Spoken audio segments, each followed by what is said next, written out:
नमस्कार शेतकरी मित्रांनो, कृषी कल्याण युट्यूब चॅनलमध्ये सर्व शेतकरी बांधवांचं हार्दिक स्वागत आहे। तर शेतकरी मित्रांनो, आपण या व्हिडिओच्या माध्यमातून यंदाचा जो पीक विमा सरसकट मंजूर झालेला आहे तर त्या पीक विम्याच्या वाटपा संदर्भामध्ये एक महत्त्वाचा असं अपडेट घेण्याचा प्रयत्न करणार आहोत। कारण की यंदाचा जो पीक विमा जो आहे आणेवारीच्या आधारावर शेतकऱ्यांना भेटणार आहे। ज्या जिल्ह्याची अंतिम आणेवारी, सुधारित आणेवारी किंवा हंगामी आणेवारी 50 पैशापेक्षा कमी येईल त्या जिल्ह्यातील शेतकऱ्यांना यंदाचा सरसकटचा पीक विमा भेटणार आहे। मग आता कोणकोणत्या जिल्ह्याची आणेवारी 50 पैशापेक्षा कमी आहे, कोणकोणत्या जिल्ह्याची आणेवारी 50 पैशापेक्षा जास्त आहे आणि कोणकोणत्या जिल्ह्यातील शेतकऱ्यांना 1 जानेवारी 2026 पासून पीक विमा भेटणार, किती रुपये भेटणार, कोण्या पिकासाठी भेटणार आणि त्या जिल्ह्यातील कोणकोणते महसूल मंडळे त्यासाठी पात्र आहेत, या संदर्भामध्ये राज्यातल्या संपूर्ण 34 जिल्ह्याची माहिती आपण या व्हिडिओच्या माध्यमातून अंतिम आणेवारी, सुधारित आणेवारी आणि हंगामी आणेवारी सह घेण्याचा प्रयत्न करणार आहोत।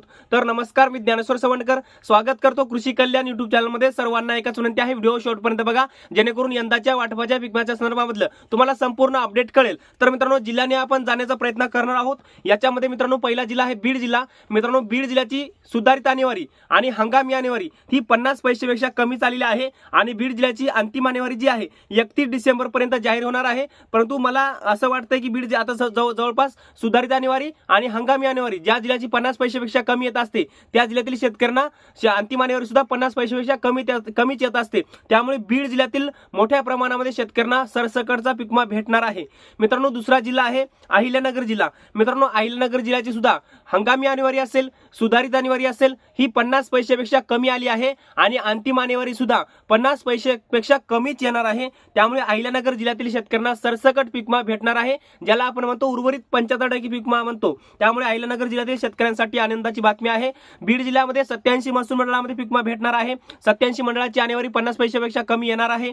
त्यामुळे अहिल्यानगर जिल्ह्यामध्ये आपण जर पाहायला गेलं तर 90 पेक्षा जास्त महसूल मंडळाची आणेवारी सुधारित असेल, हंगामी असेल 50 पैशापेक्षा कमी आले आहे आणि अहिल्यानगर जिल्ह्यातील 90 पेक्षा जास्त मंडळातील शेतकऱ्यांना हा सरसकट पीक विम्याचा लाभ भेटणार आहे। पुढचा जिल्हा आहे मित्रांनो सोलापूर जिल्हा। मित्रांनो, सोलापूर जिल्ह्यामध्ये आपण जर पाहायला गेलं तर 80 पेक्षा जास्त महसूल मंडळाची हंगामी आणेवारी असेल, सुधारित आणेवारी असेल 50 पैशापेक्षा कमी आली आहे आणि अंतिम आणेवारी सुद्धा त्याच प्रकारे येणार आहे। त्यामुळे सोलापूर जिल्ह्यातील 80 पेक्षा जास्त महसूल मंडळातील शेतकऱ्यांना सरसकट पीक विमा भेटणार आहे। पुढचा जिल्हा आहे मित्रांनो नांदेड जिल्हा। मित्रांनो, नांदेड जिल्ह्याची हंगामी आणेवारी असेल, सुधारित आणेवारी असेल, ह्या दोन्ही आणेवाऱ्या 50 पैशापेक्षा कमी झालेल्या, जसं की 46 पैसे, 47 पैसे, 48 पैसे, काही तालुक्याची 49 पैसे, पण संपूर्ण जिल्ह्याची आणेवारी 50 पैशापेक्षा कमीच आहे। आणि नांदेड जिल्ह्यामध्ये 93 मंडळामध्ये ही आणेवारी जाहीर झालेली आहे आणि अंतिम आणेवारी सुद्धा याच प्रकारे येणार आहे। त्यामुळे नांदेड जिल्ह्यातल्या 93 मंडळामध्ये सरसकटचा पीक विमा सोयाबीन आणि कापूस या दोन पिकासाठी भेटणार आहे। मित्रांनो, पुढचा जिल्हा आहे बुलढाणा।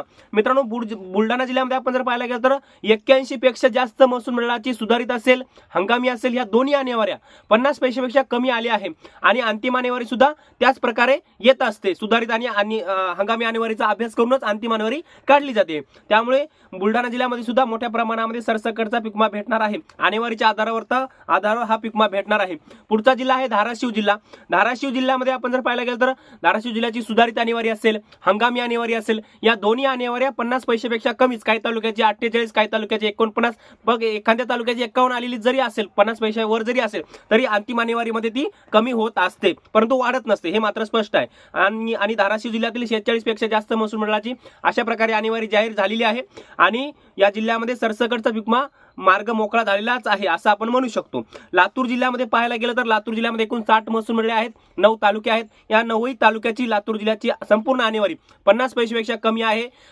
एकंदरीत 60 पेक्षा जास्त महसूल मंडळे आहेत आणि लातूर जिल्ह्यामध्ये सरसकटचा पीक विमा भेटणार आहे। सुधारित असेल, हंगामी असेल, या दोन्ही आणेवारी लातूर जिल्ह्याची 50 पैशापेक्षा कमी आहे। पुढचा जिल्हा आहे परभणी जिल्हा। परभणी जिल्ह्यामध्ये एकूण आपण जर पाहायला गेलं तर 52 महसूल मंडळांचा समावेश आहे, 9 तालुके आहेत आणि परभणी जिल्ह्याच्या 9 तालुक्याची आणेवारी 50 पैशापेक्षा कमी आहे। कोणत्या तालुक्याची 46, कोणत्याची 47, कोणत्याची 48, कोणत्याची 49 आणि एकूण परभणी जिल्ह्याची आणेवारी 50 पैशापेक्षा कमी, जवळपास 48-49 पर्यंत परभणीची आणेवारी आली आहे। सुधारित असेल किंवा हंगामी असेल आणि अंतिम आणेवारी 31 डिसेंबर पर्यंत जाहीर होणार आहे, परंतु या मागच्या आणेवारीचाच अभ्यास करून अंतिम आणेवारी जाहीर केली जाते। त्यामुळे अंतिम आणेवारी कन्फर्म आहे की 50 पैशापेक्षा कमीच येणार आहे मित्रांनो। आणि परभणीमध्ये सरसकटचा पीक विमा भेटणार आहे सोयाबीन, कापूस किंवा इतर पिकासाठी।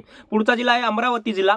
अमरावती जिल्ह्यामध्ये एकंदरीत 90 पेक्षा जास्त महसूल मंडळामध्ये अंतिम आणेवारी जी आहे, सुधारित आणेवारी आणि हंगामी आणेवारी 50 पैशापेक्षा कमी आली आहे आणि अंतिम आणेवारीचा अभ्यास सुद्धा ते त्याच्यावरच केला जातो. त्यामुळे अंतिम आणेवारी सुद्धा 50 पैशापेक्षा कमीच येणार आहे. त्यामुळे अमरावतीमध्ये सरसकट पीक विमा वाटपाचा मार्ग जो आहे तो मोकळा झालाच आहे असं आपण म्हणू शकतो. 1 जानेवारीपासून या जिल्ह्यामध्ये पीक विम्याचं वितरण होऊ शकतं.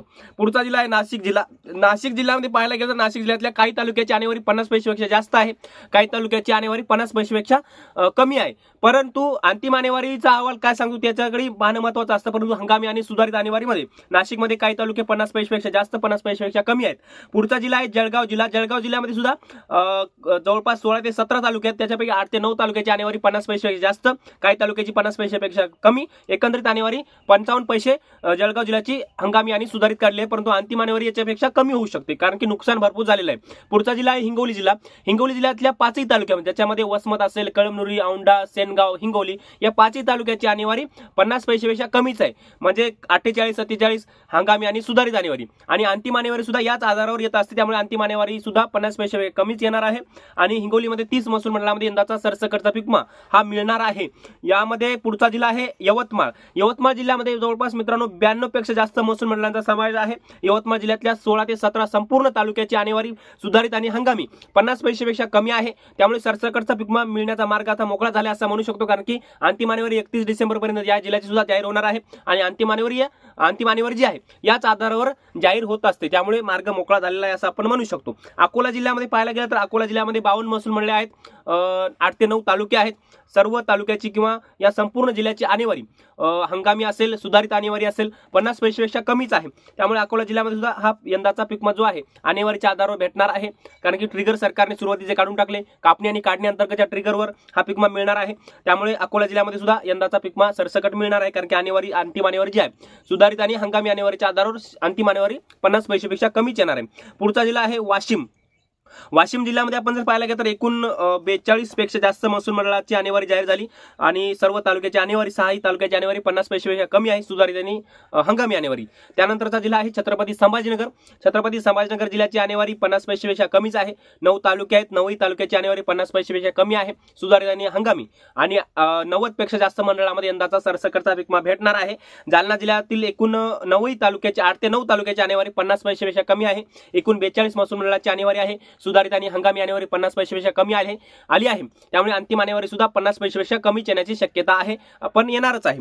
पण त्यानंतर काही जिल्हे ज्याच्यामध्ये असे आहेत की ज्याची आणेवारी 50 पैशापेक्षा जास्त असू शकते अंतिम आणेवारी, ज्याच्यामध्ये सिंधुदुर्ग जिल्ह्याचा समावेश आहे, रत्नागिरी आहे, गोंदिया, रायगड, ठाणे जिल्ह्याचा समावेश आहे, सातारा जिल्हा असेल, धुळे असेल, पालघर असेल, गडचिरोली असेल, भंडारा, नंदुरबार, पुणे, चंद्रपूर, नागपूर जिल्ह्याचा काही भाग असेल. नागपूर जिल्ह्यातील अर्ध्या तालुक्याची आणेवारी 50 पैशापेक्षा कमी आहे, म्हणजे सुधारित आणि हंगामी. आणि काही तालुक्याची आणेवारी 50 पैशापेक्षा जास्त आहे. वर्धा आणि सांगलीची सुद्धा आणेवारी 50 पैशापेक्षा जास्तच येण्याची शक्यता आहे. परंतु मित्रांनो एकंदरीत आणेवारीवर सगळा खेळ असतो. ज्या ज्या जिल्ह्याची आणेवारी 50 पैशापेक्षा कमी येत असते त्या जिल्ह्यातील शेतकऱ्यांना खरीप हंगाम 2025 मध्ये कोणताही पीक विमा वाटपायला मार्ग मोकळा झालेला असतो आणि भरपूर मदत शेतकऱ्यांना या अंतिम आणेवारीची होत असते. परंतु सध्या सुधारित आणि हंगामी आणेवारी संपूर्ण जिल्ह्यांच्या जाहीर झालेल्या आहेत आणि अंतिम आणेवारी 31 डिसेंबर पर्यंत जाहीर होणार आहे. 31 डिसेंबर पर्यंत ज्या ज्या जिल्ह्याची आणेवारी 50 पैशापेक्षा कमी जाहीर होईल त्या जिल्ह्यातील शेतकऱ्यांना मोठा फायदा होत असतो, खास करून पीक विमा वाटप होत असताना. आणि यंदाचा जर पीक विमा सरसकटच मंजूर झालेला आहे याच्यामध्ये काही विशेष नाही, परंतु अंतिम आणेवारीचा सुद्धा आधार याला मिळत असतो, त्यामुळे हे महत्त्वाचं असतं. त्यामुळे मित्रांनो आपण यंदाचा जो पीक विमा सरसकट जो मंजूर होणार त्या संदर्भामध्ये अंतिम आणेवारी संपूर्ण जिल्ह्याची जी सुद्धा निघणार आहे किंवा सुधारित आणि हंगामी आणेवारी जी आहे त्या संदर्भामध्ये एक महत्त्वाचा अपडेट आपण या व्हिडिओच्या माध्यमातून घेण्याचा प्रयत्न केलेला आहे. एकूण 46 लाख शेतकऱ्यांना यंदाचा सरसकटचा पीक विमा कमीत कमी 17,500 रुपये तरी भेटणार आहे आणि जास्तीत जास्त 52,000 रुपये मिळू शकतो काही शेतकऱ्यांना. या संदर्भामध्ये छोटंसं अपडेट घेण्याचा प्रयत्न केलेला आहे. हे छोटंसं अपडेट तुम्हाला कसं वाटलं कमेंट्समध्ये नक्की कळवा आणि हा व्हिडिओ जर आवडला असेल तर एक लाईक करा. प्रत्येक शेतकरी बांधवांपर्यंत महत्त्वाची अशी माहिती शेअर करा. तर मित्रांनो या माहितीसह तुर्तास तेच थांबतो. तोपर्यंत आपल्या सर्वांचे मनापासून धन्यवाद.